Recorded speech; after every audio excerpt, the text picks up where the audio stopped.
반갑습니다. 송지준입니다. 명나라가 되고 난 뒤에 제 주변에서도 그렇고 그리고 영상을 보시는 분들도 그렇고 아니란 생각에 빠져 계시는 분들이 많은 것 같아요. 예를 들어 가지고 정치에 대한 관심 그냥 끊어버렸다. 100분 이해는 됩니다. TV 같은 거 틀 때마다 뉴스 보면은 이재명이가 이렇게 막 꺼덕대면서 나와가지고 막 얘기하고 그 특유의 이제 그 표정과 말투 같은 거 들으면 당연히 스트레스를 받죠. 왜 안 받겠습니까? 근데 그럼에도 불구하고 우리가 정치에 대한 관심을 끊으면 안 되죠. 이재명 꼴 보기 싫다고 정치 관심 끊게 된다면 나라 진짜 골로 보내버리는 겁니다. 그게 이재명이가 제일 원하는 거 아니겠습니까?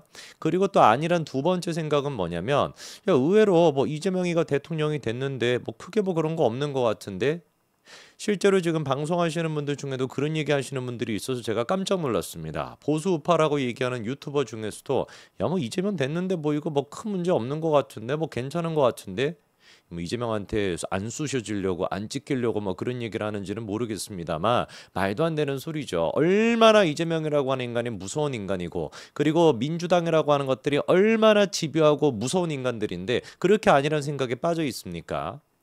오늘 제가 영상을 통해서 말씀드리고자 하는 것도 마찬가지인데요. 지금 이재명이 꿈꾸고 있는 거는 문재인보다 훨씬 더 강력한 정치 보복입니다. 문재인 같은 경우는 뭘 했었죠? 적폐청산이라는 걸 했죠.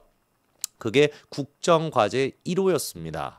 한창 이제 그 전 세계 경제가 됐거나 세계적인 어떤 정치 흐름이 확 바뀌고 있었던 그 와중에 문재인 정부 같은 경우는 출범했던 처음부터 강조했던 게 뭐였어요? 적폐청산. 박근혜 정부와 관련된 모든 것들을 갖다가 지우겠다. 박근혜 정부 인사들을 갖다 다 깜빵 보내겠다. 이것이야말로 정치 보복의 끝판왕 아니었습니까? 이재명 같은 경우는 지금 한술 더 떠가지고 아예 그냥 국민의힘 자체, 야당 자체를 갖다가 이거 위헌정당이라고 하면서 없앨 수도 있을 법한 인간이 이재명입니다. 어떻게 우리가 이렇게 아니라는 생각에 빠져 있을 수가 있습니까? 오늘 제가 영상을 통해서 말씀드리고자 하는 것은 김용민이가 나와가지고 김건희 여사의 극단 선택까지도 거론하고 있더라고요. 저는 그 얘기 듣고 소름이 끼쳤습니다. 이 인간들이 무슨 김건희 여사의 이런 것들이 걱정이 돼가지고 극단 선택을 언급하겠어요? 그럴 리가 없죠. 내용 한번 보십시오. 김용민이 뭐라고 합니까? 김건희 상태가 불안하다. 혹시나 빨리 소환해가지고 구속해야 된다라고 하면서 김건희 씨가 한 번도 수사를 받아보지 않은 데다가 저지른 일이 너무 많아 중형이 선고가 될 것이다. 극단적 선택을 할 가능성을 우려하는 분들이 있다. 이게 지금 김용민이가 김건희 여사를 생각해가지고 그래가지고 지금 극단적 선택을 얘기하는 겁니까? 아니에요. 결론이 그래서 뭐냐? 이겁니다. 만약 그렇다면 하루빨리 소환 조사를 해가지고 체포 또는 구속해야 된다. 얼마나 무서운 인간입니까? 혹여나 자기들이 생각하기에 김건희 여사가 극단 선택을 할까봐 두려워가지고 빨리 구속시켜야 된다라는 거예요. 빨리 체포해야 된다라는 거예요. 왜? 얘네들이 생각해 봤었을 때 어떻게 해서든지 간에 이재명 정부 힘들 시기가 오면은 이 뭔가 적폐 청산과 관련된 이 내란과 관련된 수사를 통해 가지고 정치적인 위기가 있을 때마다 극복을 해야 되겠죠. 그러라고 지금 특검 만들어 놓은 거 아닙니까? 그런데 거기에 핵심적인 인물이라고 하는 김건희 여사가 만약에 진짜 극단 선택이라도 하게 된다면 민주당 입장에서는 어떻게 되겠습니까? 어마어마하게 이거는 타격일 수밖에 없는 것이죠. 내란 수사 자체가 멈출 수밖에 없을 겁니다. 특검 자체가 멈출 수밖에 없을 겁니다. 그리고 자연스럽게 국민적인 어떤 반감이 생기게 되겠죠. 그게 지금 두려워가지고 뭐라고 하는 거야? 김건희 여사 극단 선택까지 할 수 있어. 그러니까 빨리 체포해야 돼. 이게 지금 인간입니까? 이것들이? 너무 소름이 끼치지 않습니까? 이번에 병원에서 태어나는 이 모습, 이거를 가지고서도 좌파들은 시비를 걸더라고요. 도대체 뭐를 가지고 저거를 시비를 걸 수 있는지를 보니까 이소영이라는 인간이 이렇게 얘기합니다. 김건희 휠체어 타고 태어나는 게 의아하다. 많이 본 재벌 회장의 모습이다. 남편이 아내가 힘들어가지고 휠체어 타고 가는 거를 갖다가 이렇게 끌어주는 모습, 이게 도대체 어디를 봐야지 의아스러운 것이죠? 우리 이소영 같은 경우는 가족이 있는지 가정이 있는지는 모르겠습니다만 정말 저따위 막말을 하면 안 되는 거 아니겠습니까? 김건희 여사에 대해서 윤석열 대통령에 대해 가지고 계엄과 관련된 문제들 저도 비판 많이 했고 많은 사람들이 비판할 수 있습니다. 그러나 잘못한 거를 잘못했다라고 비판하는 수준을 넘어서 가지고 진짜 글자 그대로 인격 살인을 행행하는 것은 이거는 진짜 잘못된 거 아닙니까? 노무현 전 대통령 때가 어땠습니까? 기억나시죠? 그렇죠? 노 전 대통령의 그 가족 박연차 관련돼 가지고 결국에는 뇌물을 이렇게 받았다 이런 논란이 있지 않았습니까? 근데 검찰 수사로 인해 가지고 어떻게 됐었어요? 극단 선택을 했었죠. 그렇죠? 그거를 가지고 민주당이 핑계 삼아 가지고 검찰 개혁이다 뭐다라고 하는 걸 문재인과 이재명까지 지금 계속 이어오는 거 아닙니까? 이재명 같은 경우는 지에 대한 범죄 혐의까지 덮기 위해 가지고 검찰 개혁을 얘기하고 있지만 근본적인 것들이 검찰의 노무현 전 대통령에 대한 무리한 수사 이런 것들을 민주당이 주장해 오지 않았나요? 어떻게 이렇게 역겨울 정도로 내로남불을 보일 수가 있습니까? 지금 특검 같은 경우도 정치적으로 움직이고 있다 이런 비판을 피할 수가 없어요. 얘기 한번 보십시오. 윤석열 전 대통령에 대해서 체포영장을 청구하면서 끌려다니지 않겠다라고 얘기하죠. 그리고 내용을 잘 보십시오.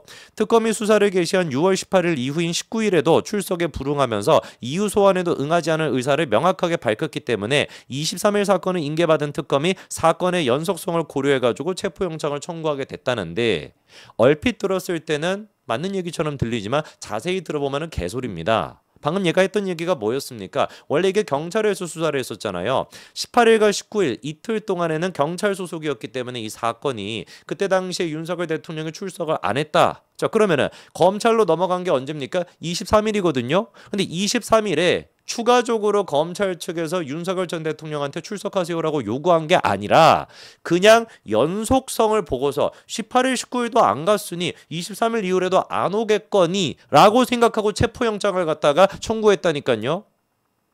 제 말이 지금 과장인 것처럼 느껴지십니까? 이게 과장이라고 한다면 법원에서 어떻게 했겠어요? 당연히 체포영장을 발부를 했겠죠. 결과는 어떻게 됐습니까? 체포영장이 기각이 됐죠.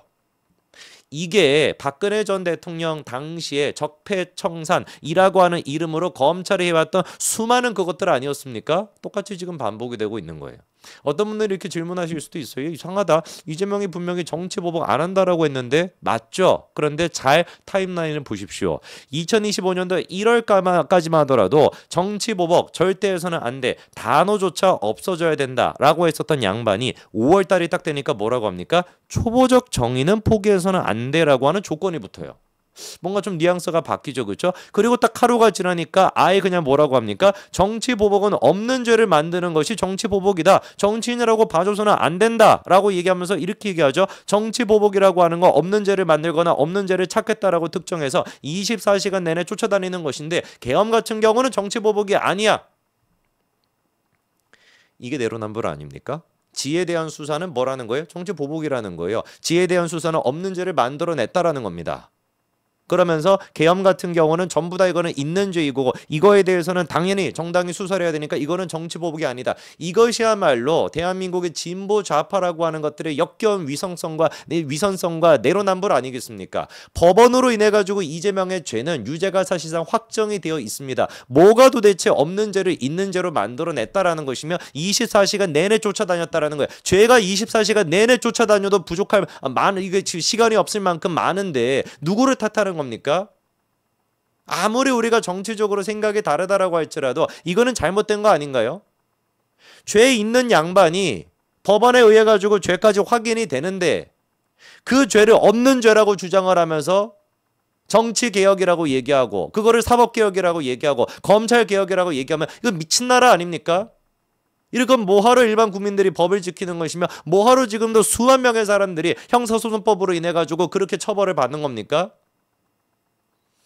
문재인이는 말씀을 드렸던 것처럼 딱 취임했던 날부터 강조했던 게 뭐였습니까? 적폐청산 특별위원회였습니다. 그때 당시에 특별검사가 윤석열이었죠. 그런데 그 특검에 대해 가지고 나왔던 첫 번째 평가는 뭐였습니까? 초반만 하더라도 최고 권력자라고 할지라도 법에 어긋나는 행동을 하면 처벌받을 수 있다라는 경종을 울린 사건이다. 온갖 진보 좌파라고 하는 언론들이 다 그때 특검을 갖다가 떠받들어 줬습니다. 그때 검찰 개혁이라는 얘기를 한 사람이 있었습니까? 검찰 잘못했다, 검찰 악마다 이런 얘기 한 사람이 있었습니까? 아무도 없었죠. 왜? 박근혜라고 하는 악마를 처벌해 주는 존재였으니까. 그러다가 시간이 한참 지나고 난 뒤에는 논조가 확 바뀌어 있습니다. 국정농단 수사의 환호를 이어가려던 적폐청산, 검찰인만 키웠다. 왜? 뭐가 바뀌었습니까? 아무것도 바뀌지 않았어요. 윤석열이라고 하는 사람이 그 검찰의 칼날을 자기 편으로 향하게 했을 때 조국 수사라고 하는 것을 시작했던 그때부터 시작해가지고 검찰개혁이 다시 시작된 거 아닙니까?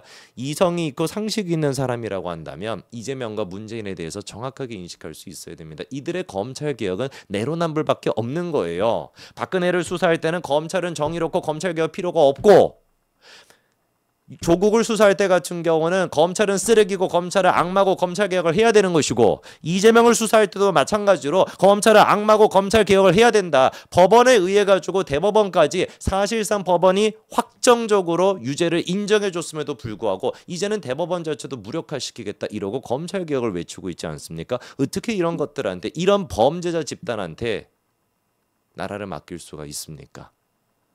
하다하다가 이제는 김건희 여사의 극단 선택까지 걱정하면서 김건희 여사를 체포해야 된다, 이렇게 민주당이 얘기하고 있습니다. 얼마나 잔인하고 얼마나 잔인한 인간들인지 모르겠습니다. 여기까지 말씀드리겠습니다. 감사합니다.